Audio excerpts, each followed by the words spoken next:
बिस्मिल्लाहिर्रहमानिर्रहीम। जी, आज जो शख्सियत है वो बड़ी अहम शख्सियत हैं, फ़ीमेल हैं और उनका ताल्लुक़ इंडिया से है। नाम है जी उनका सरोजनी नायडू। सरोजनी नायडू, याद रखिएगा, ये वो औरत हैं जिन्होंने कायदे आज़म को टाइटल दिया था ambassador of Hindu Muslim unity 1916 में लखनऊ पैक्ट के दौरान। ये वो औरत है, ये याद रखिएगा।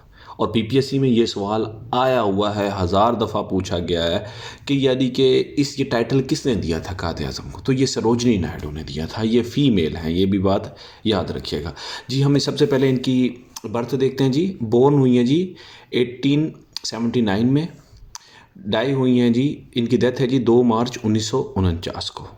पाकिस्तान बनने के तकरीबन 2 साल बाद इनकी वफ़ात हो गई है।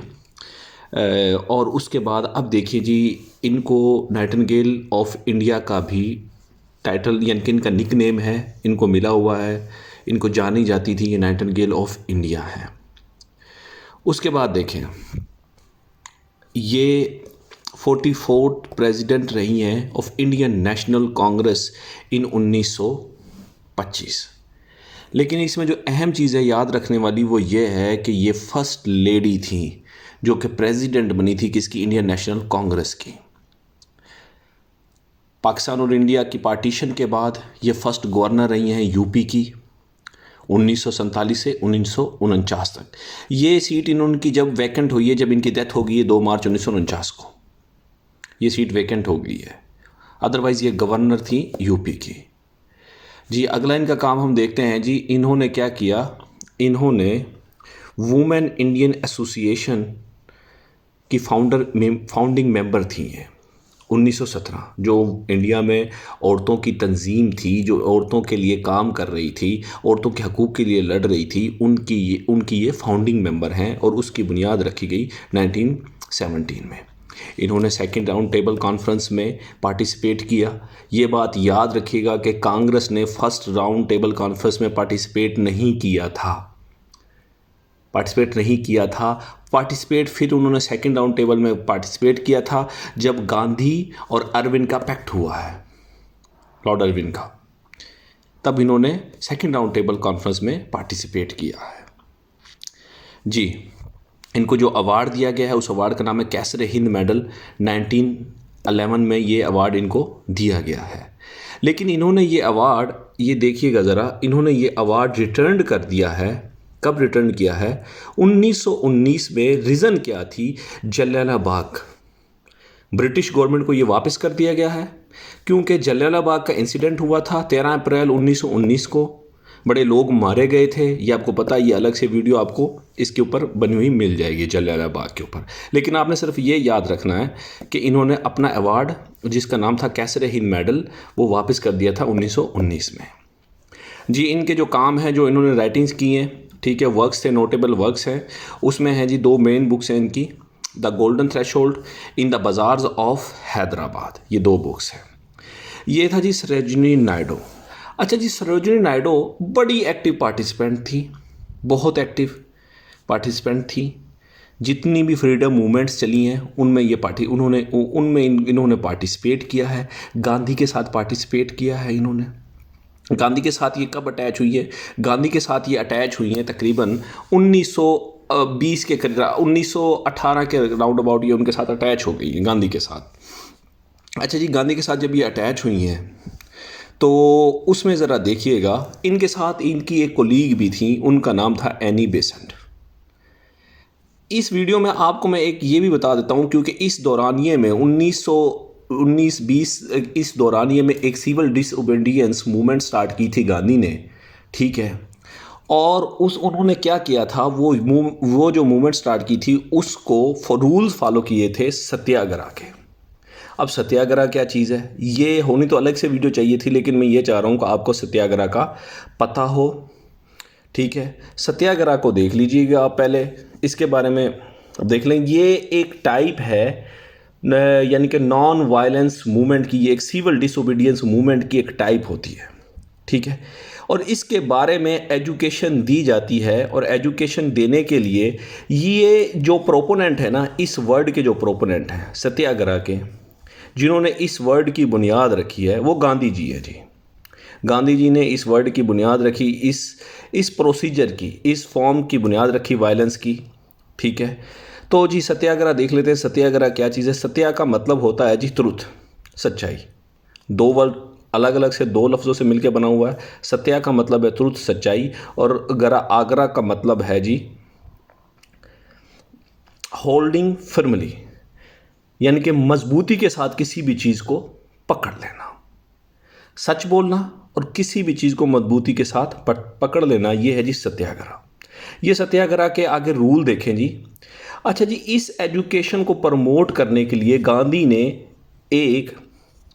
एक इंस्टीट्यूट, एक मंदिर टाइप इंस्टीट्यूट का बुनियाद रखी। उसका नाम था साबरमती आश्रम, और उसकी बुनियाद गुजरात में रखी। ये ज़रा देखिएगा, गुजरात में रखी क्योंकि वो सत्याग्रह की एजुकेशन देती थी। अच्छा, सत्याग्रह के एजुकेशन क्या है? और जो लोग इसको फॉलो करते थे वो सत्याग्रही कहलाते थे। और जी उसकी यानी कि रूल्स देख लीजिएगा। जो सत्याग्रह को फॉलो करते थे जी, वो अपनी ख्वाहिशात पे काबू रखते थे, कंट्रोल डिज़ायर। वो नॉन वायलेंस, अहिंसा को फॉलो करते थे, यानी कि वो शिद्दत पसंदी इख्तियार नहीं करते थे। वो बेखौफ होते थे, फियरलेसनेस होती थी। और वो नॉट स्टीलिंग, वो किसी चीज़ को नहीं चुराते थे। और उनके दिल में equal respect for all religions, वो हर एक मज़हब की रिस्पेक्ट करते थे। और उसके बाद क्या थी, वो खड्डी लोकल एक क्लॉथ था इंडियन का, उसको पहनना पसंद करते थे।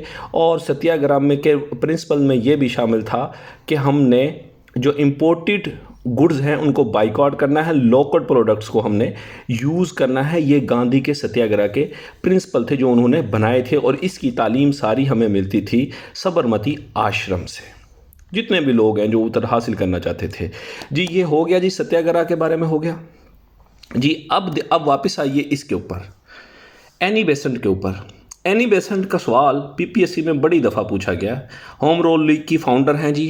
होम रूल लीग की बुनियाद किसने रखी जी? एनी बेसेंट ने। ये पीपीएससी में आया हुआ, आप अपने पुराने पेपर उठा के देख लीजिएगा।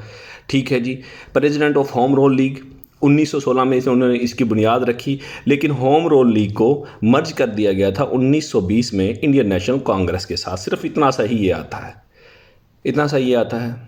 ये कुलीग थी किसकी, किन की कुलीग थी? सरोजिनी नायडू की। नायडू के साथ ये लंदन गई, किसके लिए? इन्होंने universal suffrage for women in front of joint committee of London, यानी कि ये औरतों के वोट के हक हासिल करने के लिए ये जॉइंट कमेटी ऑफ लंदन में गई हैं। किसके साथ? एनी बेसेंट के साथ, ताकि औरतों को वोट का हक दिया जाए। और उसके बाद क्या है जी, इन्होंने, सरोजिनी नायडू ने, शी आल्सो सपोर्टेड है लखनऊ पैक्ट एंड गिव कायदे आज़म title ambassador of Hindu Muslim unity.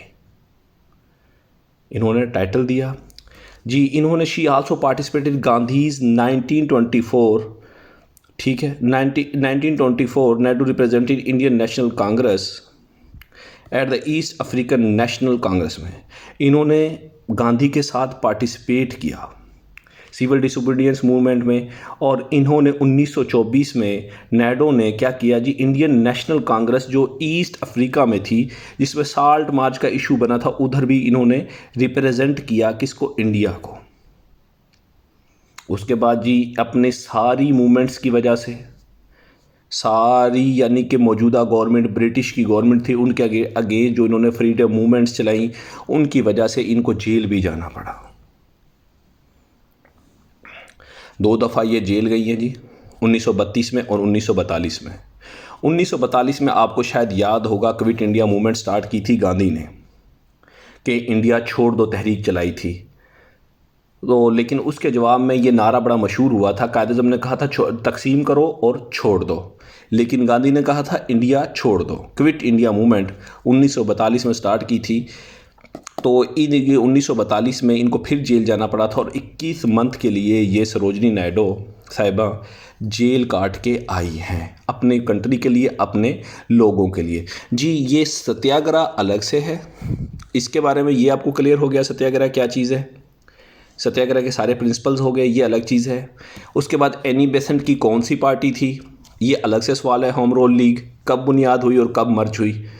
एक टॉपिक, दो टॉपिक, ठीक हो गया जी। सरोजिनी नायडू आपको पता ही है मेन टॉपिक है, तो इसकी मैंने आपको ज़रूरी समझा कि सत्याग्रह के आपको पता होना चाहिए, तो ये इस वजह से मैंने इसको भी इसमें ही शामिल कर लिया जी। बहुत शुक्रिया।